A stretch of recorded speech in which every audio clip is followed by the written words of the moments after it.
Good morning, guys. Welcome to my Monday morning rant for Monday, the 31st of January, 2022. So, this last week, I actually got off my ass. It started off with me playing games and shit, but I've pretty much done everything I needed to do in Destiny 2 until the next season, which is the sort of end of Feb, 22nd of Feb. So, I started binge watching episodes of Hoarders Buried Alive on YouTube. And I'd seen other documentaries on hoarders, but I had not seen the really nasty side of it until I found some of this series called Buried Alive. And these people,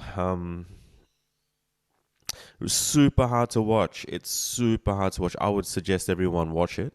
So if you just go to YouTube and search for Hoarders Buried Alive, you might find a few episodes. These people have truly lost their way in life. And one lady had just so much dog shit on her carpets that the cleaners decided to give up, and they couldn't even do it. They couldn't even clean up the place. And how someone can live in those kind of conditions where you can't see the floor, you can't walk into so many of the rooms. You might watch it and go how, and you read the comments, and you just read so many comments on people just failing to understand how someone could live like that. The truth of it is that these people are probably truly deeply depressed. Another guy, he just had so many roaches in his place that they were crawling all over him when he was asleep, and they were in everything, in his fridge, and just savage way to live. And he just, I suppose you can call it giving up, and just gets to a point, and people just throwing trash on the ground until it just piles up so high that you don't see any surfaces or anything. And it got me thinking, like, I've been there before, right? Like when I was at absolutely rock bottom, I did not sleep in my bed. I never slept in my bed. I slept on the couch, and it got to a stage where all my rooms, like even my room, my storeroom downstairs, you literally couldn't open the door because there was so much shit in there. You could only crack it open. I couldn't even get in. I had to force my way in. And my pantry was full of expired stuff, the fridge as well. And it got so bad for me that I wasn't even going to the toilet. I couldn't be fucked to get up and do a piss in the toilet. I was pissing in empty soft drink bottles and just filling those up. And I just never left the couch. I was just in a state of being over life, being over it. And yeah, if that went on for any longer, I swear I'd be just like these people on these documentaries. So when I'm watching some of these episodes, as creepy crawly and full on filthy as they are, it's like, man, I have complete understanding of what depression can do to you. And there's so many more angles to this. Like some of these people were building up walls and building up all of this hoard and all of this trash to fill a hole, but there's that, but there's also just like the uncleanliness and the just having a kitchen that's not functional and just covered in just trash. Like I get that when you are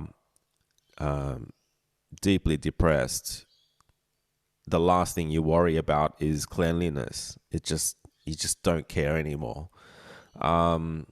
So yeah, after watching a few of those episodes, I just have been going bonkers with cleaning up the house. I mean, I have to question myself: am I a hoarder? I'm a collector hoarder.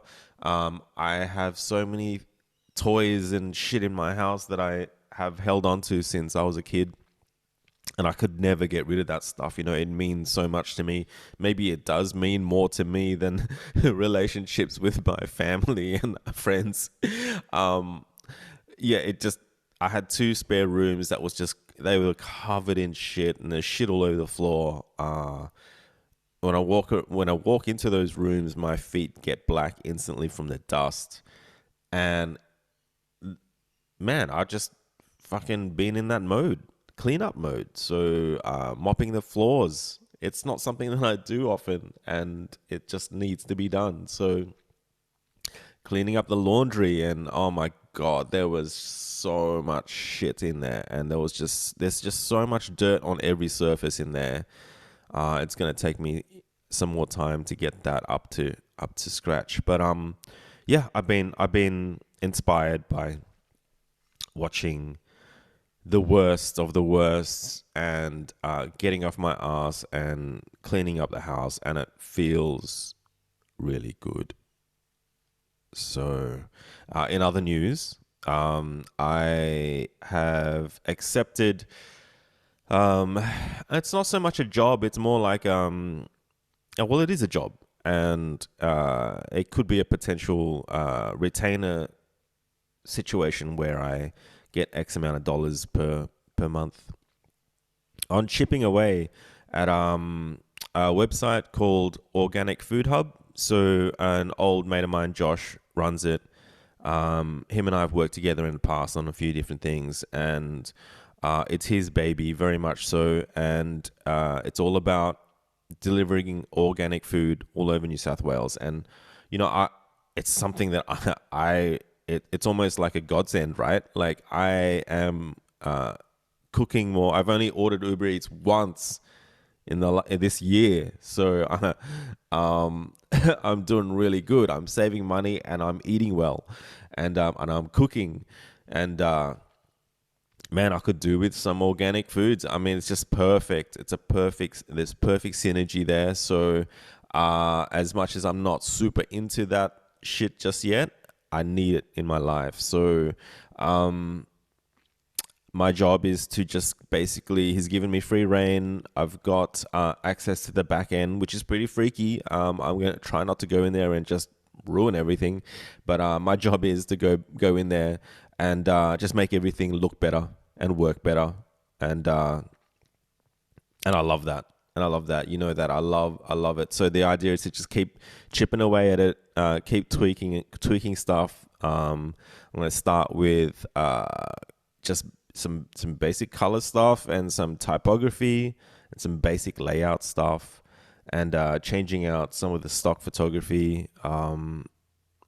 Check it out. It's organicfoodhub.com.au, and it's hopefully going to be a pretty organic process where every week you should be able to see some pretty solid changes. So yeah, I'm really looking forward to that too, and I start that tomorrow.